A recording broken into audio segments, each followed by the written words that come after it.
So we are just past 100 days since the Supreme Court's unconscionable decision to overturn Roe. And President Biden is continuing to fight to restore reproductive rights for millions of American women. Because we know what's at stake. Right now, Republican officials in Congress and across the country are implementing draconian laws that threaten women's health and criminalize doctors for doing their jobs. Senate Republicans have introduced an extreme national abortion ban. Republican officials across the country are passing radical statewide bans with limited exceptions, risking the lives and health of women who have serious complications, who have survived rape or incest, or who are going through the heartbreaking experience of miscarriage. In Arizona, Republican officials are trying to enforce a law on the books from 1864. Let me say that again, 1864. That's over 150 years ago. President Biden believes that Roe was rightly decided nearly 50 years ago, and that women should be treated with compassion, they should be treated with dignity, they should be treated with respect, and also have the privacy to make incredibly personal decisions. And oftentimes, let's not forget, difficult decisions about their own health care. If there are enough votes in Congress, the first piece of legislation the president is going to sign, or he will send to the Hill, I should say, next year in the new Congress, will once again make Roe the law of the land. And he will sign it into law around the 50th anniversary of Roe v. Wade. The stakes could not be higher for women across America and for the generations of women to come. With that, Sonia, you want to kick us off? Sounds good. Two topics. There are reports that the administration is considering releasing an additional 10 to 15 million more barrels from the Strategic Petroleum Reserve, and I wanted to know if you could confirm those reports, and if so, what impact do you think that release would have on gas prices?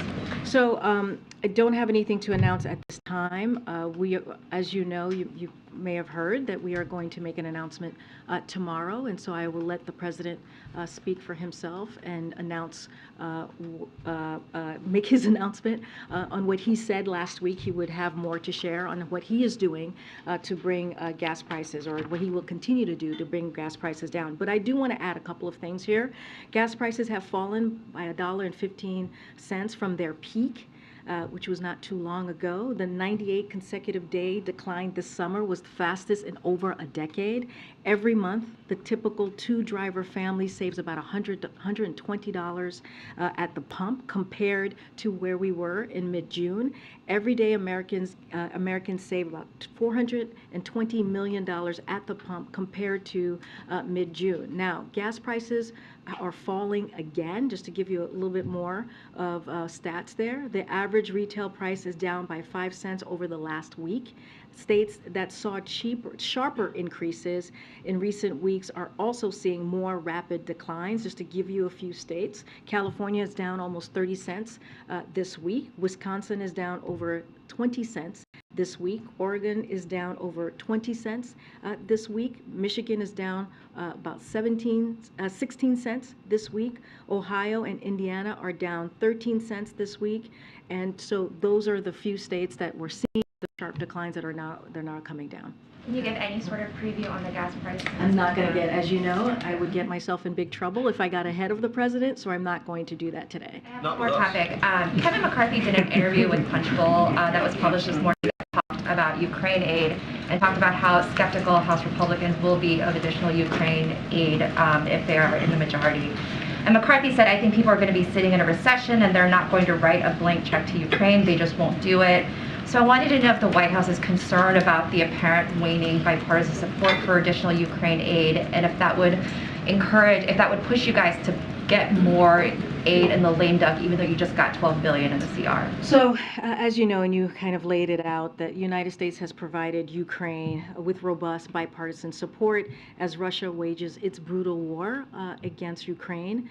So we will continue to work with Congress and continue to monitor those conversations on these efforts and support Ukraine as long as it takes. We are going to keep that promise that we're making to the brave Ukrainians who are fighting every day to fight for their freedom and their democracy. We thank leaders across the House and Senate, Republicans and Democrats. As I've just said, it was a bipartisan effort who are working with us to hold Putin accountable and support Ukraine to defend itself from Russia's war crimes and atrocities. So this is, again, we're going to closely engage. We're going to closely monitor these discussions. Don't want to get ahead of what Congress might look like next year. Don't want to go into hypotheticals, but again, we're going to continue to engage with Congress on this. Thanks, Karine. Why did the president decide to give today's abortion speech in Washington, D.C. instead of a state like Michigan, where abortion's on the ballot, or in a state, Georgia, Ohio, or Pennsylvania, with a Senate candidate that's locked in a very tight race? So he's, look, for those who traveled with us those 4 days that we were out west, he mentioned the national abortion ban. He mentioned what that could mean to women across the country if we allowed that to happen, if we allowed Senator Graham to move forward with such an extreme piece of legislation, and how Republicans are taking us backwards. So he has talked about that every time he is out there speaking directly to the American people to talk about what is at stake for Americans. Look, I don't want to talk about, or I can't talk about politics from here. I don't want to get into that conversation. As you know, I'm limited on what I can say. But look, the president's going to continue to talk about his longstanding commitment for reproductive rights, and there's a clear difference, as I just laid out. There's a clear difference into the approach. The first bill, as I just mentioned, that the president will send to Congress is going to be to codify Roe, and he will sign that around the 15th anniversary of Roe v. Wade. He is committed to that. He is committed to making sure that we protect the rights of women. We have to understand that the decisions that women make are incredibly personal when it comes to their health care. It should be something that is decided between a woman and her doctor, her family, not politicians. And they should not be stepping in on a right that existed, a constitutional right that existed for almost 50 years. And so the president has talked about it and will continue to do so. So that bill to send it to Congress and to codify Roe, is he talking about filibuster reform in order to make that law? Well, he talked about that already. He was very clear a couple months ago about how he would approve a carve out for the filibuster as it relates to this issue. So he has already made himself very clear on that. Two different topics. Just to start with the speech today, he twice asked voters to remember how they felt the day the Dobbs decision came down. Is there a sense that people have forgotten, or that perhaps some of the energy in the immediate wake of that, particularly amongst some Democrats, has started to wane over the course of the last several months? So again, I'm not going to get into the political climate here, but what I will say is that it is very clear that majority of Americans support Roe. Majority of Americans disagreed with the decision that was made by the Supreme Court just a couple of months ago. And so I'll just leave it there. You see that in polling after polling after polling. And so the president is going to continue to talk about the issues that impact the American people. And this one, majority of Americans have been very clear where they stand on Roe. And then separately on Ukraine, given the targeting, particularly of energy infrastructure, I think the WHO warned that there's the potential for a spiraling humanitarian crisis. There's been a significant amount of U.S. economic aid that has gone along with the military assistance, but is the administration considering anything specific now to kind of triage at the moment where this has become a very acute and real crisis? So don't have anything specific to preview or announce today. I can say the U.S. has delivered $8.5 billion in economic assistance since late spring, and we will continue to work with allies and partners to support Ukraine. Don't have anything else to preview. Thanks, Thanks, Karine. Does the White House have a reaction to Reuters reporting that Iran has promised Russia it will provide it with surface-to-surface missiles as well as more drones? So with that, I can't speak to those specific reports. We've already warned that Iran was planning to sell UAVs in particular to Russia, and Russia's plans to import hundreds of these systems. Jake Sullivan was here at this podium just months ago when he made that announcement and made that very clear. So we will continue to vigorously enforce all U.S. sanctions on both the Russian and Iranian arms trade, make it harder for Iran to sell these weapons to Russia, and we will stand with our partners throughout the region against the Iranian threat, and we'll continue to surge unprecedented security assistance as we have done throughout this past year, over $17 billion in security assistance to Ukraine, including air defense and working with allies to enable transfer of air defense system of their own to Ukraine. So that is our commitment, and we will be there with the Ukrainian people. Just one follow-up on Phil's question. The threat from these infrastructures, or power stations, et cetera, pieces of infrastructure in Ukraine being demolished, must increase concern about Ukraine's ability to have power, to have water and heat. To what extent is that concern present in the White House, and how is that going to affect aid going forward? No, it's a good point. The attacks that we have seen from Russia into Ukraine have been very deliberate. They have been, to your point, infrastructure, energy, security for the people of Ukraine. They are what it looks like. We don't want to get into the head of Putin. He is trying to make sure that the Ukrainian people suffer. Right, he's making it very difficult for them, but what we continue to see day in and day out for the past several months is you see that Ukrainians are incredibly brave, and they are going to continue to fight for their freedom. What I can say, and what we have said, and what the president has said, is that we are going to keep our commitment to the Ukrainians, and we're going to continue to support them for as long as it takes. Hey, just one question. President Biden clearly put the onus on voters to elect more Democrats, but I wonder what happens if November 8th does not go the way that he wants. Does the White House have further plans about how it will protect the access to abortions, or is it just the veto that Biden mentioned? You know, the president has taken action, very bold action, from the beginning of this announcement, of the beginning of the decision, Dobbs decision, on what he can do, the authorities that he has from the executive branch on how he can protect the women's rights, women's access to reproductive rights, women's access to abortion. So he has been very clear about that. We've laid that out in executive actions. We've heard announcement from HHS, from DOJ, and so we have done and will continue to do everything that we can from here. Look, you know, I want to be careful here. I want to be very careful at what I say because, again, we cannot talk about existing elections that are currently happening.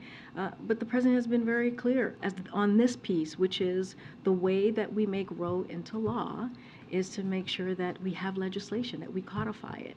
And so, you know, that is the best way to really protect women's rights. And that's why you continue to hear that from this president. So it's not going to stop him from continuing to have that conversation, to continuing to make those speeches that are going to be really important in making that point to the American people.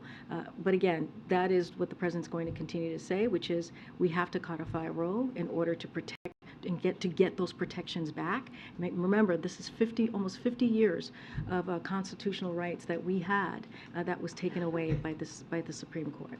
What about child's right to life? Just to be clear, does the White House feel like it's exhausted all the options of everything that it can do in the last 3-4 months? The president has been very clear. He laid out some actions, right, executive authorities that he's able to take. Again, you've heard from the agencies that have been involved in this process, but he's always been clear. He's always said what people need to do is to make their voices heard. What people need to do is to make sure that we have you know, the votes in Congress to codify Roe. He has always made that clear in every speech almost every speech that he has made about abortion rights. Thanks, Karine. Going back to the speech, the president mentioned his decision on marijuana during the speech. Why haven't we heard more about that since then, and do we plan on hearing more about that soon? Well, we laid out our plan. You heard directly from the president on what his policy was on marijuana, and you know, you heard that from him. You heard him mention that today. I don't have any more. You know, events to lay out about specific speeches or comments about marijuana, but you heard directly from the president about what his policy is, and he kept his promise, his commitment that he made during the campaign. Yes, Steve. Trying to get specific, how many more votes does the president think he needs in the Senate to codify Roe? Is it 51, 52? I'm not going to get ahead of this election or talk about this election, so I'm going to. This was a political speech and not going to weigh into any specific numbers. You did say if there are enough votes in Congress, the president would send, as his first bill in the 118th Congress, a bill to codify Roe. You can't say how many is enough? No, I can't. If the country sends to Congress a House and Senate that are not interested in codifying Roe or busting the filibuster to do so, what is the president's top legislative priority in that case?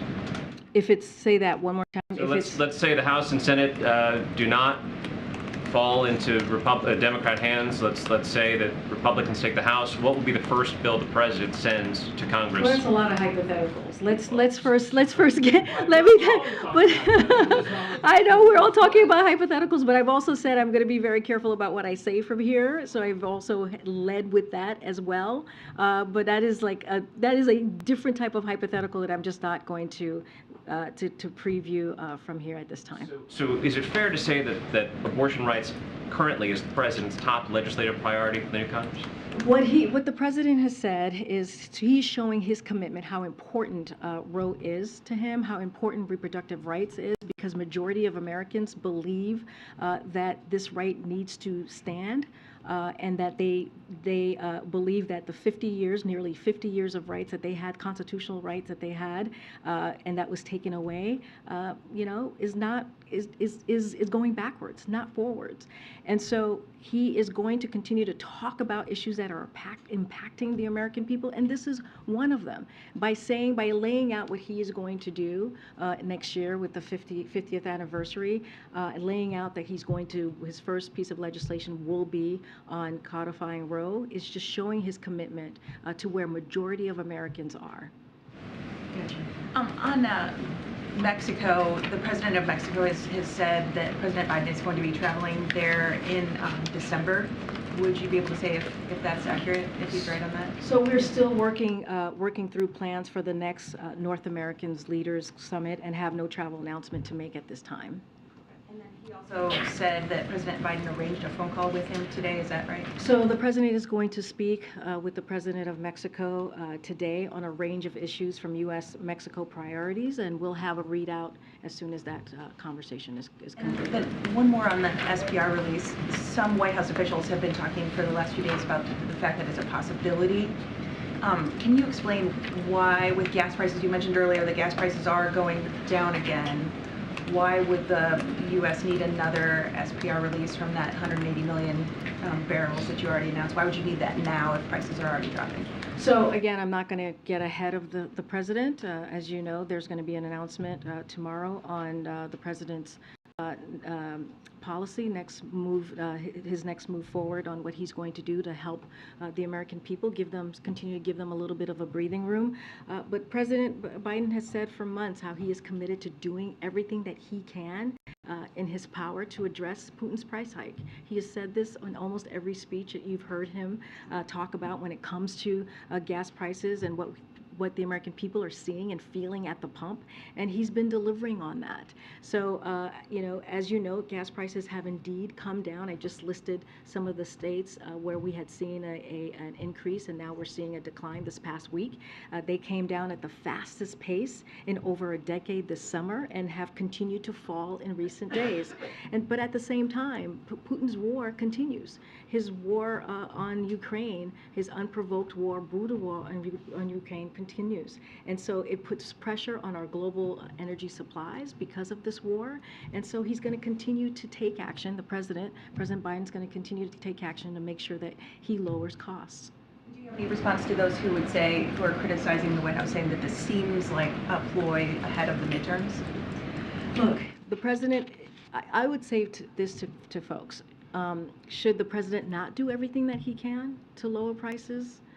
Should he not continue to keep his promise to give American people a little bit of breathing room?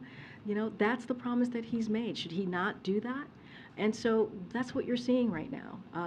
This is something that he has done throughout the summer. This is something that he has done to address Putin's price hike.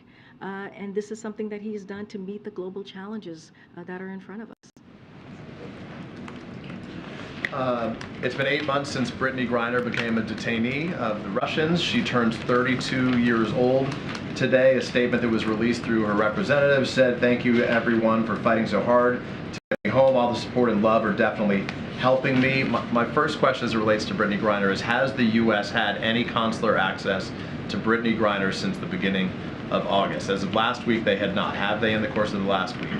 So I want to be very clear here because this is important. This is important to the president. This is important to this administration. Getting Brittany home, getting Paul Whelan home is a priority for this administration. They are wrongfully detained and they should be home today. And so the president, his National Security Council, the State Department is going to do everything that we can to get them home. I don't have anything else to preview for you at this time or to update you, but it continues to be a priority for this administration. Frustration about this. So you can't say if in the last week there's been any access to her, right? So we're going to continue to work through our channels that we have with Russia on getting her home, getting Paul home. But in terms of access, we presently can't say. I guess how do we tell the American people? Do we know that she is well? Do we know that her condition is well right now? When's the last time we got some indication of her circumstances? No, it's a very good question. Don't have any update on you for you on that piece. What I can say, it is a priority. You've heard this president, you heard from Secretary Blinken, you've heard from the National Security Advisor, and we are going to continue to talk through on our channels until this moves from a priority to a reality. We've had success, as you know, Peter, with bringing Americans home from Russia, from Afghanistan, from Venezuela, from Burma, from Haiti, West Africa, and more. So we have had success in doing this. We're going to be steadfast on making sure that Brittany and Paul come home. One quick follow-up. I know we're going to hear from the president more detail as it relates to the questions my colleagues have asked about oil specifically, but can you today rule out an export ban that would send oil overseas?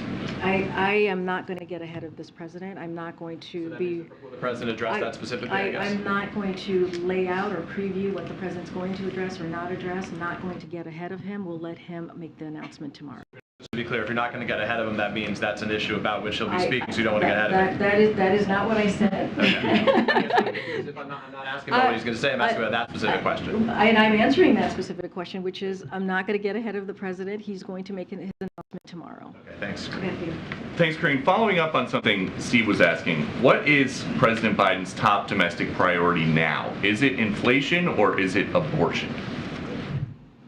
The president's going to continue to talk about issues that matter to the American people. And abortion is one of them. Majority of the American people disagree with the decision that the Supreme Court made, the Dobbs decision. That is a majority of the people disagreed with that. When it comes to the economy, the president has made it very, very clear. When it comes to inflation, it is his #1 economic priority, and he is doing everything that he can to make sure that we lower prices for the American people. It's his #1 economic priority. We've heard the president say inflation is his top domestic priority, but now he's saying come next year, his first bill would be abortion related. So is his #1 domestic priority abortion or is it inflation? Well, let's not forget what the president has done the last 19 months. He has made the economy his top priority. He has passed the American Rescue Plan by the way, as you heard me say all the time, no Republicans voted for that in Congress, and it was a plan that helped us get back on our feet with the economy. That helped us gain or create 10 million jobs that we had lost. It also put money in people's pockets. It also makes sure that businesses were able to open up, schools were able to open up. People were able to go back into their homes, save their homes. And so that was the American Rescue Plan. There's the bipartisan infrastructure legislation, which was, again, to invest in ports, invest in the infrastructure that was dwindling. And so that is something that he did. The Inflation Reduction Act, that is lowering cost for the American people. He is working on the economy every day. I just announced yesterday, or we just announced yesterday, hearing aids. 30 million people are going to benefit from hearing aids, saving thousands of dollars a year. So that's working on the economy every day. So you said he's been working on the economy every day for 19 months. Now Bloomberg economists are forecasting a 100% chance of a recession. So how is it that we can be barreling towards a recession and the economy is, as the president says, strong as hell? So here's the thing about the economy, and I've said this many times. You've heard this from Secretary Yellen. You've heard this from Brian Deese, who runs our Economic Council, is that what we are seeing right now is the job market is strong. The labor force is strong. And that is not what we see usually before a recession. And so and a lot of that is because of the work that this president has done. We are seeing an economy that is resilient. We are seeing an economy that is going into a transition with more stable growth, more steady growth, and that is because of the work that this president has done. That is because of the economic policy that he has put forward. And let me remind you, the economic policy that he's put forward is about building the economy from the bottom to the top and the middle out. And that is so important because it means that we leave no one behind. It means that there's equity at everything that he puts forward. And so again, you're going to hear from the president about gas prices. That's, again, trying to make sure that we continue to keep prices low for the American people. Last one, just if President Biden keeps going to the petroleum reserves when there are energy problems, is he giving up on his campaign pledge to end fossil fuel? So I want to be very clear on that piece. There is no shortage of opportunity or incentive for oil companies to ramp up production. We've made that clear. Oil companies are ranking in record profits, as we have seen. They have showed it themselves. We've seen it ourselves, while more than 9,000 approved drilling permits remain untapped by the oil industry. At the same time, U.S. oil production is up and on track to reach a record high this year. Again, a record high. In fact, the United States has produced more oil in President Biden's first year than under the Trump administration's first year. Okay, we're going to move on. Madam, a question on Haiti. The U.S. is trying to work on a resolution that would get the Security Council to sort of support something that they call the non-UN security mission led by a partner country. Can you tell us what that would look like? And talking about the U.S. specifically, does that possibly include actual U.S. troops, or would that be logistical support, financial support? So as you heard from the Ambassador Thomas Greenfield yesterday, she laid out in her remarks at the UN Security Council, the United States and Mexico are working on a draft UN Security Council resolution that would authorize to your point, a non-UN international security assistance mission to help improve the security situation in Haiti. As she noted, the resolution would outline a mission led by a U.S. partner country with deep experience, and it would be limited and carefully scoped. That is what we laid out yesterday. Conversations are ongoing with partners with necessary experience that have expressed the interest of leading that effort and contributing to a non-UN mission and playing leading or central roles in the effort as well. As I just stated, the United States is considering the most effective ways to directly support, enable, and resource such an effort. Again, conversations are ongoing on how to move this process forward. There's still a possibility, consideration for possible U.S. troops, or is that off the table? Again, it is ongoing conversations on how to move forward. I'm not going to lay those out right now. Madam, Thank you. I have two questions. One is domestic and one is foreign. On domestic, the New York Times poll showed yesterday that more than a third of independent voters and a smaller but small contingent of Democrats said that they are open to supporting candidates who reject the legitimacy of the 2020 election. So while you're highlighting the abortion issues, obviously the voters are focusing on recession, inflation, and economy. How worried is the White House considering this poll that was published by the New York Times? Can you say it again, the beginning of the Sure. poll? The poll showed that more than a third of independent voters and a small contingent of Democrats said they are open to vote or to support candidates who reject the legitimacy of 2020 election. Look, you know, we've spoken about that many times, about those who voted in, and I want to be careful, well, it's a past election of 2020 and how they, and the legitimacy of 2020. Look, when the president came into office, he understood the importance of his election, the importance of the moment that he was in, the importance of bringing people together. And so, you know, we are aware of that. We are aware of how people may feel about the last election. But the president's going to stay steadfast on the American people. He has always said he is a president for people who voted for him or in people who didn't vote for him. He's a president for people who live in red states and blue states. It doesn't matter to him. But also, you know, that's why you hear him talk about the importance of democracy, the importance of making sure that we protect and fight for our democracy. You heard him give a very powerful, thoughtful speech not too long ago in Pennsylvania about this very issue.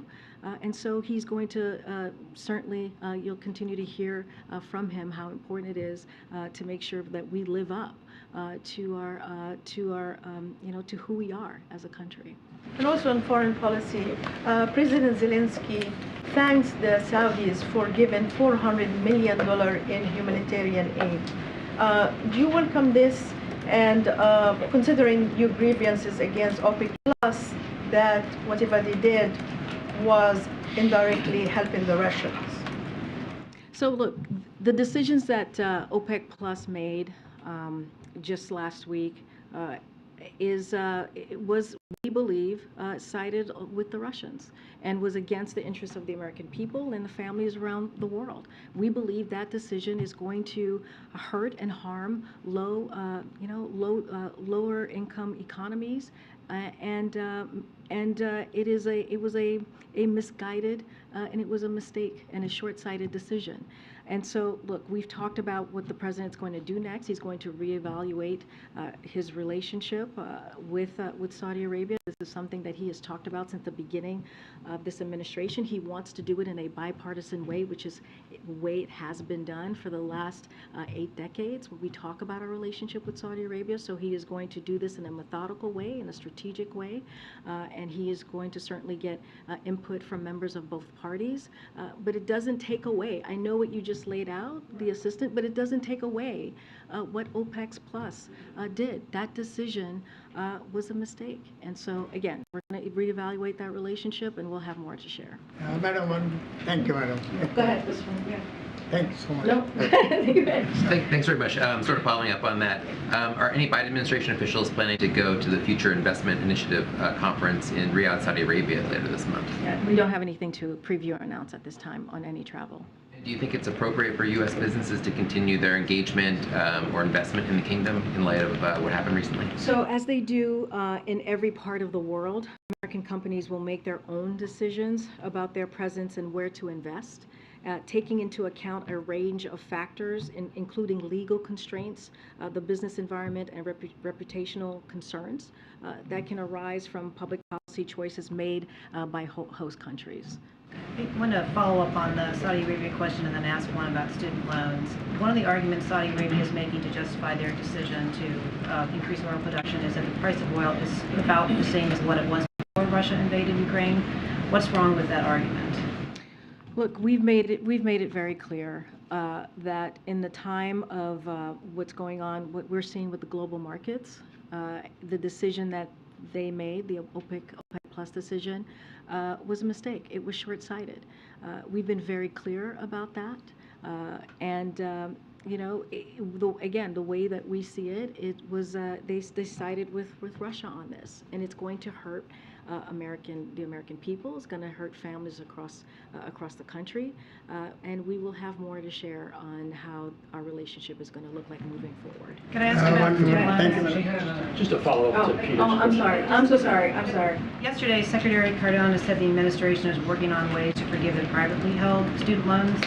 Can you say how confident you are that that will happen and whether borrowers can expect an announcement on that before they have to resume payments? I'm going to leave that to the Department of Education. Like you said, Secretary Cardona is working on that, so we don't have anything to share at this time. Clearly, it is a priority and something that is important for this administration to make sure that private borrowers also have an opportunity here.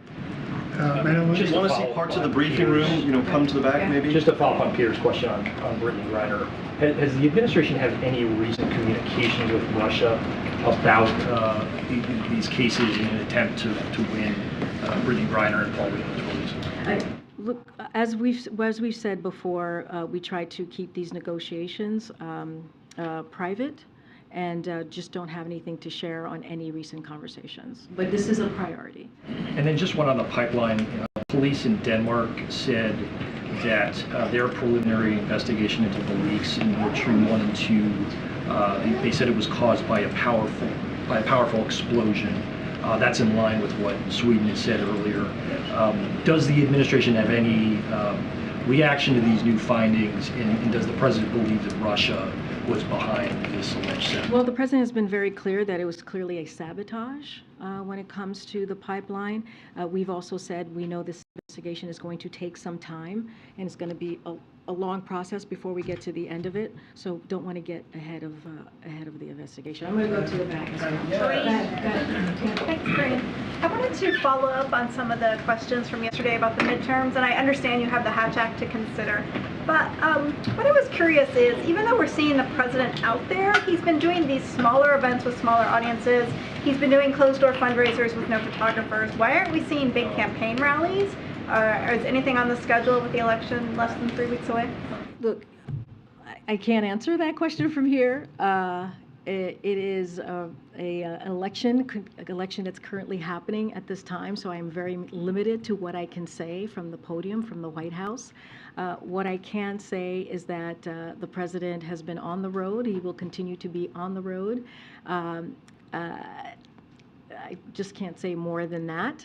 You have seen him. He was in Portland, Oregon, doing events. He was in California doing events, and he was in Colorado doing events. I will say that they were all pretty well attended, but I'll leave it there. Also, just follow up. He has been doing less travel than, for example, what we saw President Obama do in the first in October of 2010. Can you give anything about the schedule, anything that may be coming up, any stops he may be doing? Well, we announced that as you know, he's going to go to Pennsylvania on Thursday. He's going to go to Florida on November 1st. There will be more travel to come. Certainly not going to get ahead of any announcements from here. But again, the president, as you know, and we have said this many times before, he enjoys getting out there. He enjoys talking to the American people. This is something that he wants to continue to do. And we have something to talk about, right? We have some successes, some wins to talk about. And I just laid them out. The Inflation Reduction Act, going to lower cost for healthcare costs for American people, is going to lower costs for our seniors. As we talk about Medicare, it's going to lower energy costs. These are real wins that we have delivered for the American people, that congressional Democrats have delivered for the American people, where Republicans, their plan is to take that away. They want to take away lowering cost on healthcare. They want to take away lowering cost on energy. And so what the president's going to continue to do is figure out how he's going to deliver for what matters the most for the American people. Thank you, Karine. The president promised to send a bill to Congress to codify Roe earlier today. I've got two basic questions about that. Number one, would that bill simply codify Roe, or would it go farther and overturn individual state abortion restrictions? And then number two, are there any abortion restrictions at all that the president would support? What the president is going to do and wants to do and believes in doing is codifying Roe. He believes that is what it was the law of the land, the constitutional right for almost 50 years, and he believes in its specific provisions was rightly decided. He has said this regularly, including right after Dobbs, and that has not changed. Right, but that didn't answer either question. First of all, there are individual state restrictions on abortion on the books currently around the country. Some of those existed before the Dobbs case, before the overturn of Roe. Would the president, with this bill to codify Roe, does he want that bill to go farther and I just answered that question. I just answered that question. He believes in Roe and how it stood before the Dobbs decision. Okay, and then on the individual are there any restrictions whatsoever that the president would support when it comes to abortion? He believes in the provisions that Roe had, and that's where he stands. I would suggest you reading it so you get a sense of what the president stands and what he wants to see. All right, shifting to a different topic then. Why is it that the president was talking about nuclear Armageddon behind closed doors to political donors 2 weeks ago, rather than speaking directly with the American people about that topic? Well, there was press. There were a few of your colleagues that were in the room. Well, given the severity and the significance of that threat, isn't that something that the president should perhaps Well, we've address? talked about Donors should vote. I mean, but there was press in the room. It's not like he was not saying it in secret. He knew that the press was in the room at the time when he was making the comments. Look, the president. We've talked about this. This is like 2 weeks ago conversation. We've talked about this in detail about how seriously we take Putin's saber rattling, Putin's comments about using nuclear weapons. That is something that we take seriously. Do we see anything at this time that causes us to move our strategic positioning? No, not at this time. But it matters that rhetoric is being used. And so the president has spoken to this. I have spoken to this. The National Security Advisor has spoken to this. Again, it was not in secret. The reason why you know that it happened is because there were reporters there. Go ahead. Thank you. Follow up on the first of questions just now.